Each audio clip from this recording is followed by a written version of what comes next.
Hello, Oasis Church. Well, I hope you've enjoyed the very first week of our season series, and I'm looking forward next week to begin the next one on summer. But first, I have two very important announcements as we close out the services today and tonight for our church. The first one has to do with where I'm standing, actually, at the Pines campus.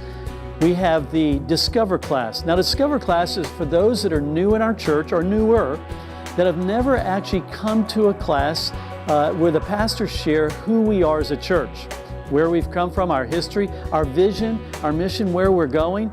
Before you join up with any organization, you always want to know who they are.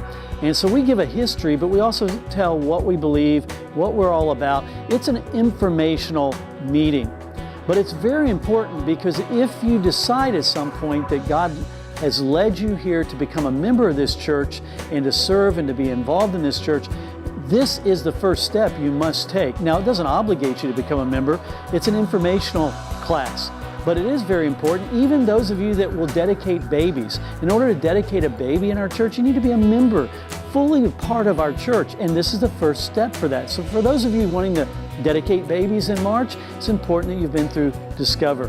Now, not only will we meet in this room next Sunday after the 12 o'clock service around 1:30, but we're going to provide a complimentary meal. So we have a great time. We eat together, you meet some of our leaders and our pastors, and you give about an hour to an hour and a half, and we'll share the big picture of who we are as a church. So I hope to see you, if you've never been to a Discover class, next Sunday at 1:30.